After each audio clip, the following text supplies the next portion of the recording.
Muy buenos días. Qué grato es reencontrarnos una vez más para que podamos adorar a nuestro buen Dios y también es una gran bendición poder llegar a este momento tan solemne para nosotros los cristianos de abrir la Biblia, abrir la palabra de Dios. Estamos estudiando una corta serie basada en el libro de Job, a donde le voy pidiendo que abran sus Biblias. Nuestra serie lleva por título Job, la fe en conflicto. Y alguien el otro día me preguntaba, ¿por qué ver el libro de Job? ¿Por qué estudiar el libro de Job?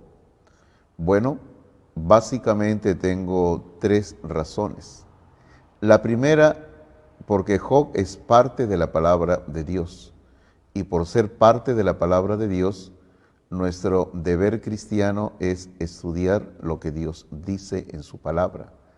La segunda razón es una cuestión estrictamente personal, porque siempre es uno de los libros que me ha atraído y siempre he querido estudiarlo y lo he estado haciendo.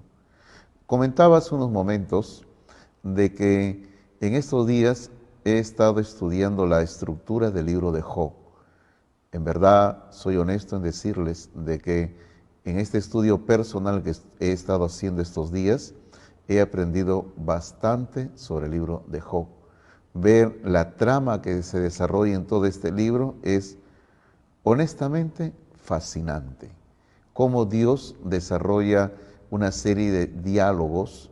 Inicialmente hay un diálogo con Satanás, luego los diálogos que tiene Job con sus amigos, que definitivamente se ve al enemigo, a Satanás, usando a estos hombres para tratar de llevar a Job por otro camino. Luego se puede ver los monólogos o también los soliloquios que Job mismo lleva a cabo en este libro. La última parte del libro es un tremendo par de diálogos entre Dios y Job mismo. Justamente de eso vamos a estar hablando en esta mañana y el próximo domingo. Y una tercera razón por qué ver el libro de Job es que Job nos presenta el dolor humano, el sufrimiento del ser humano. Job es una figura en el Antiguo Testamento del futuro sufriente siervo de Jehová, el Señor Jesucristo. Pero para nosotros, seres humanos mortales, hombres y mujeres mortales, estamos atravesando una situación a nivel global donde cantidad de personas están sufriendo. Yo creo que no necesito ni siquiera hacer una lista de cómo las personas se enferman, están muriendo. Hace unos años a mí me llamó la atención cuando en cierto accidente toda una familia murió. Para ser más precisos, murieron 5 miembros de la familia, 4 hijos, la mamá, y el esposo fue el único que quedó vivo. Usted se puede imaginar la carga que este hombre tiene sobre sus hombros porque él iba manejando un auto que se descarriló y este accidente en este auto ocasionó la muerte de sus hijos y de su esposa. Imagínese usted de un solo golpe perder a sus 4 hijos y a la esposa. Este es un acontecimiento que me hizo muchas veces, años atrás, pensar la fragilidad de la vida.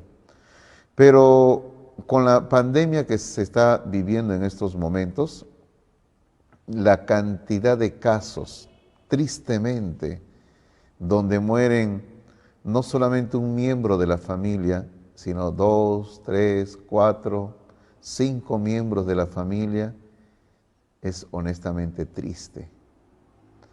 Y me hace relacionar el sufrimiento que se está atravesando en estos momentos con el sufrimiento de Job, quien en un solo día, al margen de los bienes materiales que uno siempre puede recuperarlos, pero en un solo día él perdió lo más importante, a sus hijos.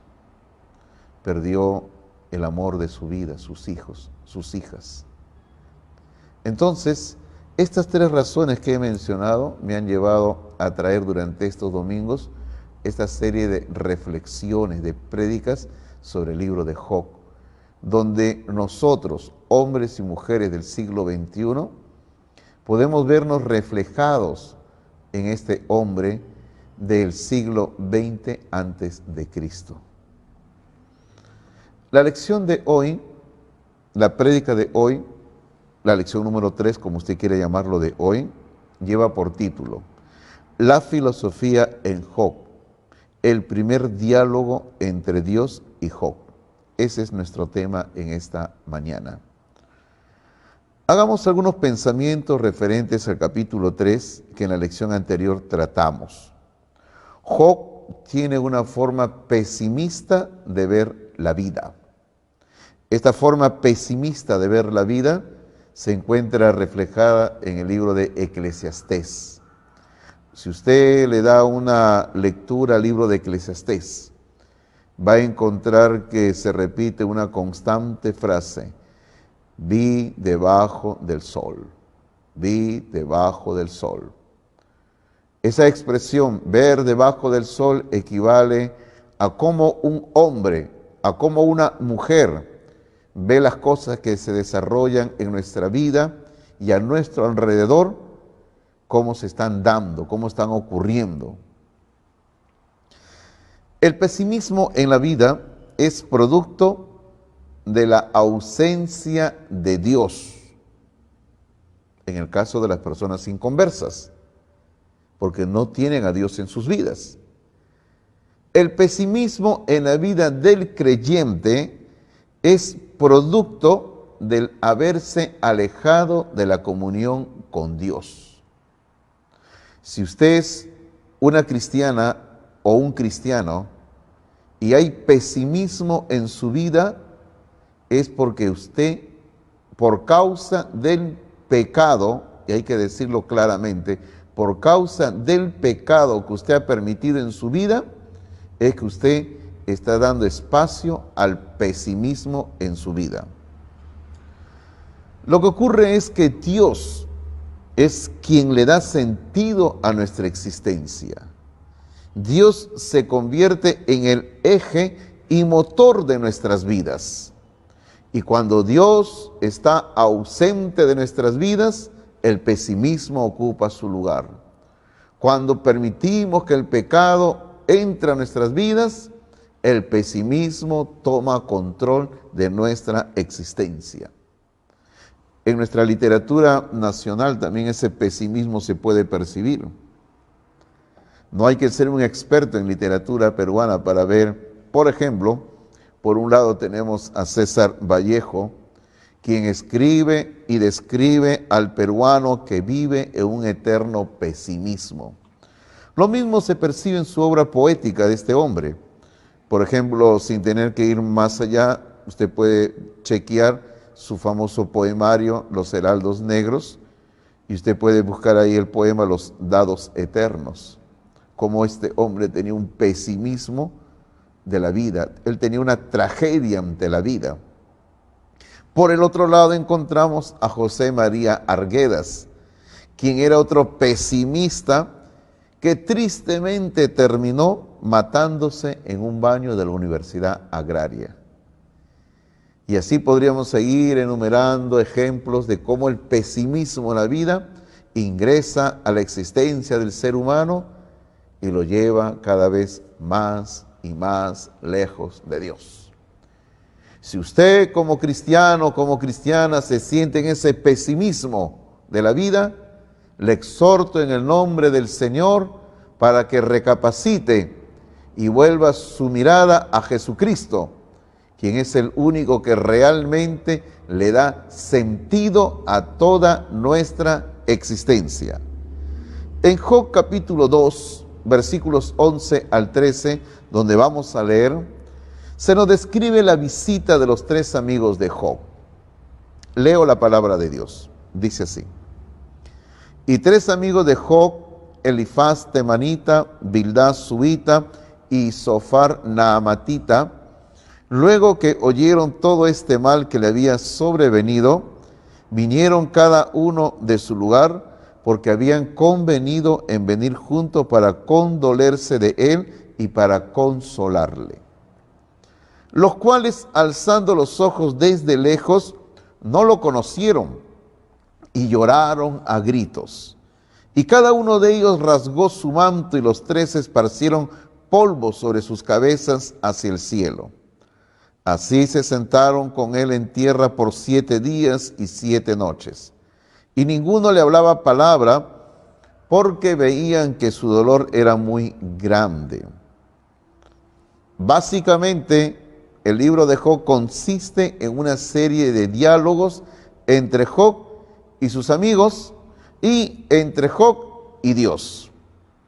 Cada uno de ellos, me refiero a sus amigos de Job, cada uno de ellos tiene una perspectiva muy peculiar y particular de 3 aspectos muy importantes.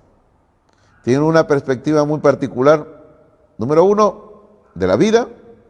Tienen una perspectiva muy particular sobre Dios y tienen una perspectiva muy particular sobre la eternidad. Producto de diferentes factores, lógicamente, en cada ser humano. Pero uno puede leer en el libro de Job y puede ver estas enseñanzas de estos hombres. Ahora, hay que tener cuidado. No porque está escrito en la Biblia quiere decir que eso es verdad absoluta de parte de Dios. Usted me dirá, entonces, ¿por qué está en la Biblia? Está en la Biblia porque eso ocurrió realmente, eso se dijo realmente. Pero no necesariamente lo que estos hombres dijeron, todo lo que ellos dijeron, es la palabra absoluta, la verdad de Dios para nosotros. Por eso uno tiene que estudiar el texto bíblico y ver si lo que cada uno de estos hombres dijo está en concordancia con la enseñanza total de la palabra de Dios. Cada uno de estos hombres era un filósofo a su manera. Hablemos un poquito de cada uno de sus amigos de Job. Un poquito vamos a hablar. Elifaz, el que viene a ser el amigo número 1 de Job, basa sus palabras en la experiencia. Cada vez que él interviene en este libro de Job, en los diálogos que se tienen en el libro de Job, él siempre va a repetir estas 2 palabras. He visto, yo vi esto. Job, ten en cuenta lo sucedido, he visto. Este hombre basa sus razonamientos en la experiencia. Ojo, al igual que sus siguientes amigos, no basa sus razonamientos en lo que Dios dijo, sino en la experiencia. Y hay que tener cuidado, queridos hermanos y hermanas, porque muchas veces también eso nos ocurre a nosotros. Creemos que porque tenemos cierta edad y hemos vivido algo, creemos que nuestra experiencia es absoluta, y no es así. Lo único absoluto y decisivo que existe en esta tierra es la palabra de Dios, lo que Dios dice en la Biblia. Eso es lo único absoluto, no nuestra experiencia humana. El segundo amigo de Job es Bildad, quien a diferencia de su amigo anterior, Elifaz, basa sus palabras en la tradición. Le dice a Job, por ejemplo, en el capítulo 8, versículo 8, le dice lo siguiente. Job indaga en las generaciones del pasado. Observe usted lo que le está diciendo. Hay que ver la tradición, lo que ocurrió ya. Le dice, Job indaga en las generaciones del pasado. Bildad insta a Job a remontarse a la historia para ver lo que ha sucedido. Y ahí también hay un razonamiento equivocado de muchas personas, porque muchas personas ven a la historia como algo cíclico que se va repitiendo. Y dicen, si algo sucedió antes, va a volverse a repetir. Y necesariamente no es así, porque la historia solo depende de la dirección de Dios, nada más. Y este hombre le está diciendo a Job sencillamente, Job, a la luz de esto, La tradición nos enseña esto. Una vez más, este hombre no basa su consejo en lo que Dios dice, sino en lo que ha sucedido en la historia, en la tradición. El tercer amigo de Job, Zofar, que cuando uno lee lo que está revelado en el libro de Job sobre este hombre, uno puede encontrar que este Zofar tenía un carácter duro. Era un hombre hasta cierto punto insensible. No sé si me equivoco en decir que este hombre tenía un temperamento muy fuerte. Era lo que diríamos, era un colérico, un hombre que estaba amargo, cansado, quizás producto de que habían pasado varios meses que estaba en esta situación, viéndolo a Job, lo que estaba sucediendo, y llegó un momento en que este hombre quizás perdió la paciencia. Era el más duro de los tres. Por decirle así, cuando Zofar le habla a Job, yo me lo imagino que él agarra sus puños así, pone sus puños así y se acerca a Job como quien dice, Job, te hablo cara a cara. Le habla muy fuerte a Job. Su lenguaje de este hombre Zofar es impaciente y colérico. Y al igual que los anteriores, el primero que está basado en experiencia, el segundo Bildad está basado en la tradición. Zofar basa sus argumentos en las suposiciones. Este es quizás aún peor que los anteriores, pero él va a tratar de convencerlo a Job haciendo uso de las suposiciones, o sea, de teorías. Y ahí también hay que tener mucho cuidado, queridos hermanos y hermanas, porque nosotros los cristianos no estamos para guiar nuestras vidas con teorías, con suposiciones. Y siempre volvemos al mismo punto. Nuestra única guía tiene que ser el escrito, está la palabra de Dios. En forma global podemos decir lo siguiente. Y permítame, quizás no es que quiera entrar en un anacronismo, porque en aquella época, estamos hablando en 500 años más o menos antes de Abraham, todavía no existía la ley de Moisés, pero quiero decir lo siguiente, que estos hombres en forma general eran legalistas. El legalismo solo condena al ser humano. Eso es lo que hace la ley condena, la ley demuestra que eres un pecador, que eres una persona que quebrantó lo que Dios dice y por lo tanto te haces merecedor del castigo, del juicio divino. Sin embargo, la gracia de Dios busca la reconciliación. Como dice en Juan capítulo 1, que a través de Jesucristo ha venido la gracia de Dios. Hace poco hemos estado escuchando una muy buena serie de enseñanzas los domingos en la noche sobre Romanos, donde se ha tenido que tocar este tema del legalismo, la ley. La ley condena, pero la gracia de Dios nos da vida eterna en Cristo Jesús. Toda la serie de diálogos que se desarrollan entre Job y sus amigos se encuentran entre los capítulos 3 al 37 de este libro de Job. Usted puede ver entonces que la mayor parte de este libro son conversaciones, diálogos, o como yo dije en su momento, algunos monólogos de parte de Job. En Job solo, con los amigos de Job, casi todo el libro se ocupan. Pero todos estos diálogos entre Job y sus amigos solamente demuestran una cosa, que ante los grandes problemas de la vida, así como lo que estamos viviendo actualmente en nuestro planeta Tierra, esta pandemia, ante los grandes problemas de la vida, el ser humano es ignorante. ¿Cierto? Somos ignorantes de lo que está sucediendo y de por qué suceden las cosas. Hay dos diálogos entre Dios y Job que vienen a ser la columna vertebral de todo este libro. y que vamos a estar desarrollando en el presente y próximo estudio sobre el libro de Job. Así que hoy, como lo hemos anunciado, el título de la enseñanza, vamos a ver, lógicamente, de una manera panorámica, no con todos los detalles, pero vamos a ver el primer diálogo entre Dios y Job. Este primer diálogo entre Dios y Job se encuentra en el capítulo 38 de Job, versículo 1, hasta el capítulo 40, versículo número 2. Donde básicamente ahora Dios le responde a Job.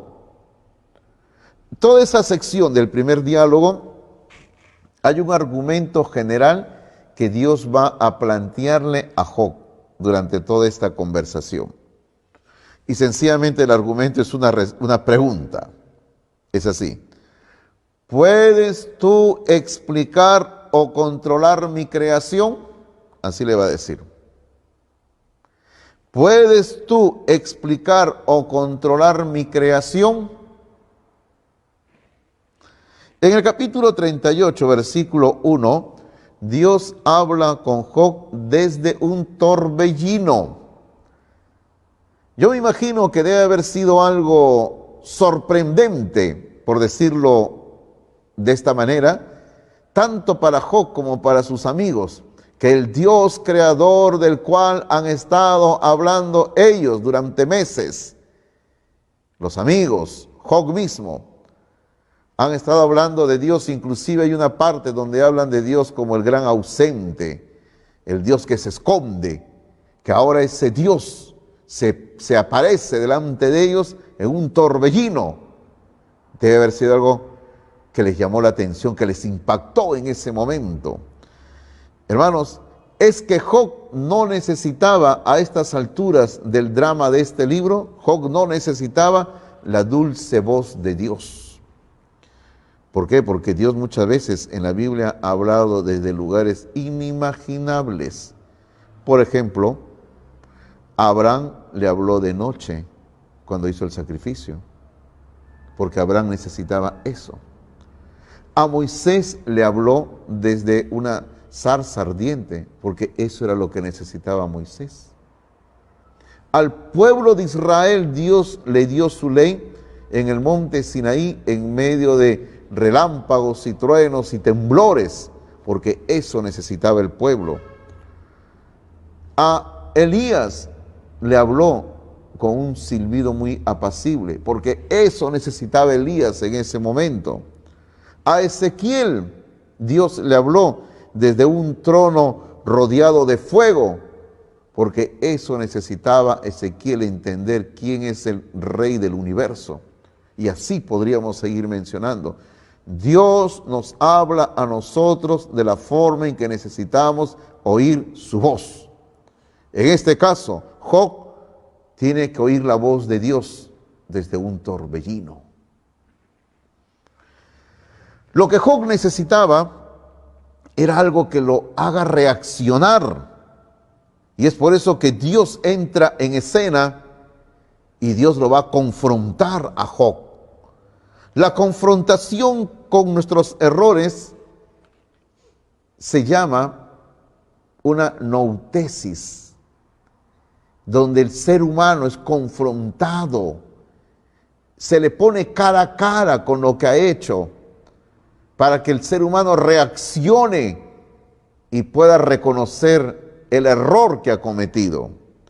Muchas veces no queremos que nos digan nuestros pecados para arrepentirnos, pero es necesario volver al punto inicial donde cometimos el error, el pecado, y arrepentirnos.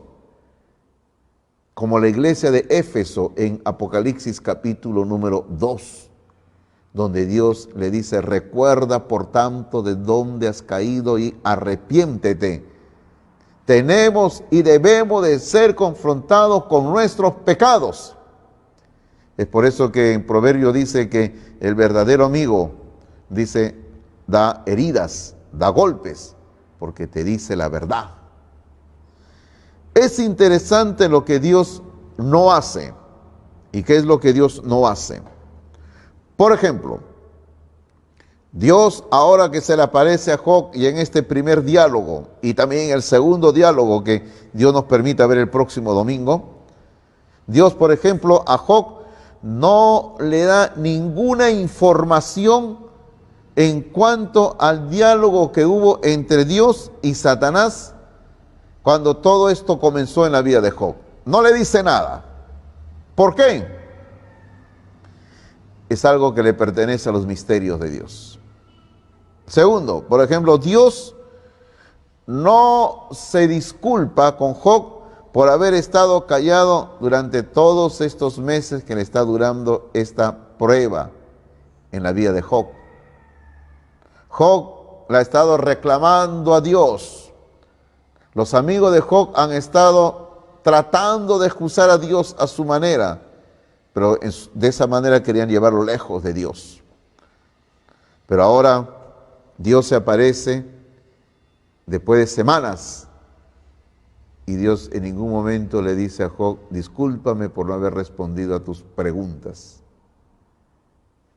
Lo tercero, y hay que tener bien presente esto, de que Dios no le da a Job ninguna respuesta a sus preguntas. Desde el capítulo número 3 de Job, usted puede notar que este varón comienza a plantear una serie de interrogantes. ¿Por qué nací? Me hubiera muerto al nacer. Bueno, ya que estoy aquí, me quiero morir. Sus tres argumentos en el capítulo 3 que en la lección anterior vimos. Y luego, durante el desarrollo de los diálogos que él tiene con sus amigos, él expresa preguntas a Dios, argumentos a favor de Dios y en contra de Dios también. Pero también Job, cuando está haciendo sus monólogos, él también expresa preguntas a Dios. Y ahora que Dios se aparece en el torbellino, uno diría, bueno, Dios le va a responder a Job, pero no es así. Dios no responde ninguna pregunta a Job. Más bien al contrario, lo va a dejar con más interrogantes a Job. Usted dirá, pastor, ¿y por qué es que Dios no le responde a Job? Es que en ese momento Dios no le responde a Job. Las respuestas a las grandes interrogantes de Job se encuentran en la persona de Jesucristo. Me estoy adelantando al final de la prédica. Dios comienza su diálogo con una fuerte reprimenda contra Job. Después de varios meses y de tanto defenderse de los ataques de sus amigos, Job se ha vuelto un poco arrogante. No quiere que le digan nada. Desprecia el consejo. Ya no quiero oír nada, sencillamente dice. Lo primero que Dios desea tratar es con el corazón de Job para que sea recto ante él. Y es lo que Dios siempre hace con sus hijos y sus hijas. Si usted, por alguna causa, se ha alejado de los caminos de Dios, se ha alejado de los caminos de Dios, y usted en buena hora está reflexionando y está retornando a los caminos de Dios, usted tiene que saber esto. Dios tiene que confrontarlo a usted con su pecado, porque hay que curar, hay que sanar lo que hemos hecho mal. Y ahora, ante esta situación, Dios tiene que tratar con su corazón de usted, así como Dios lo hizo con Job. Es por eso que para tal fin, Dios entra en diálogo con Job. Y en estos dos diálogos que Dios va a tener con Job, y le va a hacer más bien una serie de preguntas. Fíjese, Job tenía preguntas a Dios. Dios no se las responde a Job. Pero ahora, Dios, al dialogar con Job, más bien Dios ahora le va a hacer 77 preguntas a Job. Y estas 77 preguntas que Dios le plantea a Job, sencillamente van a demostrar algo que hemos dicho en su momento: la ignorancia del ser humano frente a la sabiduría de Dios. En el capítulo 38, versículo número 2, dice: ¿Quién es ese que oscurece el consejo con palabras sin sabiduría? Con esto Dios desea parar en seco a Job, porque recuerde que Job está todo arrogante, altivo en este momento de su vida. Job necesita recordar quién es el que realmente tiene el control. Job tiene que entender que el modo de obrar de Dios está fuera de su capacidad de entendimiento. En este versículo que acabamos de leer, el quién se refiere a Job. Esto es lo que finalmente Job aprende, que él con su ignorancia estaba oscureciendo la sabiduría de Dios. Eso es lo que él va a entender. Yo era ignorante, sencillamente va a decir. Yo no entendía lo que hacía. Lo mismo hacemos nosotros muchas veces. Con nuestra actitud oscurecemos el consejo de Dios. Muchas veces también nosotros con nuestra forma de vivir, siendo aún creyentes, oscurecemos el mensaje de Dios. No le damos gloria a Cristo y otras personas no pueden ver el resplandor de la gloria de Cristo a través de nosotros. Oscurecemos la palabra de Dios. En el capítulo 38, en el versículo número 3, Dios le sigue hablando a Job y ahora le comienza a presentar como un reto, le hace Dios a Job. Le dice, ahora ciñe como varón tus lomos, yo te preguntaré y tú me contestarás. Dios le está hablando directamente a Job. Puede imaginarse el cuadro, un torbellino, los amigos de Job ahí a un lado, quizás la esposa de Job también a lo lejos, viendo y oyendo lo que sucede. Y Job directamente siendo confrontado con Dios. Y ahora Dios le dice, ¿no? Cíñete como varón tus lomos, o sea, como hombre que eres, párate, quiero verte. Ahora yo te voy a preguntar y tú me vas a contestar, le dice. Lo que Dios le está pidiendo a Job es, Job, instrúyeme, enséñame. Lo que Dios le dice es, enséñame si puedes. Imagínese enseñarle algo a Dios. ¿Quién podrá hacerlo? ¿Quién podrá enseñarle algo a Dios? Pero Dios lo reta a Job y le dice, ya que te crees sabio y has estado hablando y hablando durante estas semanas, ahora enséñame a mí, instrúyeme a mí, le dice Dios. Finalmente Job entiende que a Dios no le puede enseñar nada. Porque en el capítulo 42, versículo número 4, Job ya en las postrimerías de su libro, ya terminando el libro, Job exclama, le dice a Dios, te preguntaré y tú me enseñarás. Señor, aunque tú me estás retando que te enseñe, yo no tengo nada para enseñarte. Más bien yo te quiero preguntar y tú me enseñarás. Hermoso versículo que también son un hermoso cántico de alabanza a Dios. En el capítulo 40, versículo número 1 y 2, Dios exige a Job que le conteste. Dice así, además respondió Jehová a Job y dijo, ¿es sabiduría contender con el omnipotente? El que disputa con Dios responda a esto. Permítame leer el versículo número 2 en la NTV. Dice, ¿todavía quieres discutir con el Todopoderoso? Tú criticas a Dios, pero ¿tienes las respuestas? A ver, Job, ¿tienes alguna respuesta para darme? ¿Tienes algo para contestarme? En este mismo capítulo 40, en los versículos número 3 al 5, Job con humildad va a decir esto. 3 al 5 dice, entonces respondió Job a Jehová y dijo, He aquí que yo soy vil, ¿qué te responderé? Mi mano pongo sobre mi boca. Es una forma de decir, ya no voy a hablar nada, me callo, está diciendo Job. Una vez hablé, mas no responderé. Aún 2 veces, mas no volveré a hablar. Permítame leerlo estos versículos 4 y 5 en la NTV, en un lenguaje más sencillo, más asequible. Dice, versículos 4 y 5.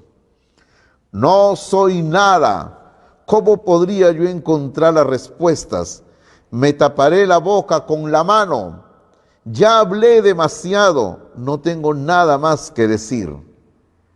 Es que Job está entendiendo que él como hombre, él como ser humano, y ahí nos identificamos nosotros como seres humanos, como hombres, no tenemos nada que enseñarle a Dios ni nada que decirle a Dios. Nosotros no podemos cuestionar el obrar de Dios, la grandeza de Dios. La humildad es el primer paso hacia el arrepentimiento. Cuando usted como hijo de Dios, como hija de Dios, reconoce que ha fallado, cuando usted se humilla ante Dios, usted está empezando a manifestar la humildad que le va a llevar de todas maneras al arrepentimiento. A modo de conclusión de lo que ya estamos entrando en la última parte de nuestra prédica de esta mañana, puedo ir diciendo lo siguiente: que la verdadera filosofía o sabiduría se halla en Jesús. Qué hermoso, ¿verdad? Tanto andar de muchos seres humanos buscando el conocimiento perfecto, completo, para que se encuentre en la bendita persona de Jesucristo. En Juan capítulo 14, versículo número 6, el Señor Jesucristo afirmó sobre sí mismo lo siguiente. Él dijo: yo soy el camino y la verdad y la vida. Nadie viene al Padre sino por mí. Acá hay 3 afirmaciones que quiero resaltar, no son las únicas, pero quiero resaltar 3 afirmaciones contundentes sobre Cristo acerca de sí mismo, de su persona. Él se presenta ante nosotros como el camino, la verdad y la vida. Estas 3 afirmaciones de Jesús en relación a su persona es como que Jesús le está contestando a los 3 amigos de Job, a esos 3 hombres que habían esgrimido la experiencia, la tradición, las suposiciones. Jesucristo les dice: escuchen, yo soy el camino, yo soy la verdad y yo soy la vida. Y ese mensaje de Jesucristo es válido para nosotros hoy en día también. Pablo nos advierte sobre la filosofía en Colosenses capítulo 2, versículo número 8. Leo en la NTV, dice así: no permitan que nadie los atrape con filosofías huecas y disparates elocuentes, que nacen del pensamiento humano y de los poderes espirituales de este mundo y no de Cristo. Es que existe una falsamente llamada ciencia, como Pablo le va a llamar en una carta a Timoteo, y existe también una falsamente llamada filosofía. Pero existe una filosofía verdadera que es desarrollada por muchos hombres y mujeres que lo hacen teniendo como norma en sus vidas y en su reflexión a la palabra de Dios. Cuando un hombre o una mujer toma como guía a la palabra de Dios, a Cristo Jesús, va a poder desarrollar una filosofía correcta y válida. Existen, si ustedes conocían, muchos autores cristianos que escriben sobre filosofía y han desarrollado toda una serie de reflexiones muy útiles para la sociedad, para la ciencia, para la educación. Así que hay una buena filosofía también. Como también existe el peligro de caer en las garras de una falsa filosofía. Pero al mismo tiempo, en la misma carta de Colosenses capítulo 2, así como Pablo nos ha advertido sobre el peligro de una falsa filosofía, como la filosofía de los amigos de Job, Pablo nos va a direccionar a buscar el conocimiento de la persona de Jesús, porque todo lo que necesitamos se halla en Jesucristo. Qué hermoso. Eso a mí me encanta, en verdad. Todo lo que necesitamos saber de esta vida y de la vida venidera se encuentran en la persona de Jesucristo. Permítame leer en Colosenses capítulo 2, versículo 2 al 7 en la NTV. Dice: quiero que ellos cobren ánimo y estén bien unidos con fuertes lazos de amor. Quiero que tengan la plena certeza de que entienden el misterioso plan de Dios, que es Cristo mismo. Y observe lo que dice el versículo número 3. En Él, o sea, en Cristo, están escondidos todos los tesoros de la sabiduría y el conocimiento. Este versículo 3 a mí siempre me ha encantado desde que era muchacho. Todo lo que necesitamos saber, todo se encuentra en la bendita persona de Jesucristo. Y me encanta cuando Pablo lo dice: todos los tesoros de la sabiduría y el conocimiento están en Cristo. No necesito más fuera de Cristo. Versículo 4. Les digo esto a ustedes, para que nadie los engañe con argumentos ingeniosos. Pues si bien estoy lejos, mi corazón está con ustedes. Y me alegro de que viven como deben hacerlo y de que su fe en Cristo se mantiene firme. Por lo tanto, o sea, como ya concluyendo, agarrando todo lo anterior, Pablo hace un resumen. Dice: por lo tanto, de la manera que recibieron a Cristo Jesús como Señor, ahora deben seguir sus pasos. Observe lo que dice acá, en este versículo 6. Dice: de la manera que recibieron a Cristo Jesús como su Señor. Ahí está la enseñanza bíblica de recibir a Cristo en nuestro corazón.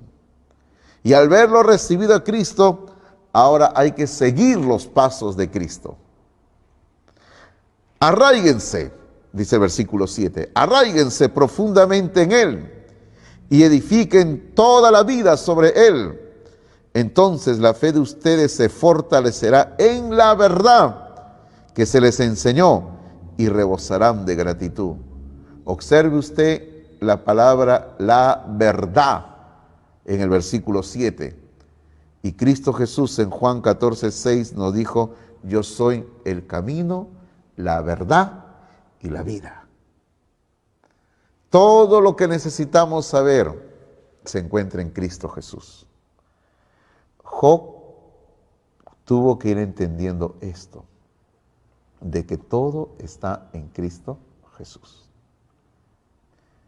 Dios quiera que nosotros podamos entender que ante cualquier interrogante de la vida, de lo que nos ocurre o lo que no nos ocurre, se encuentra como respuesta en la persona de Cristo Jesús. Dios quiera que usted abra su corazón y permita que Dios le ministre, que Dios le guíe a usted. Dios le bendiga.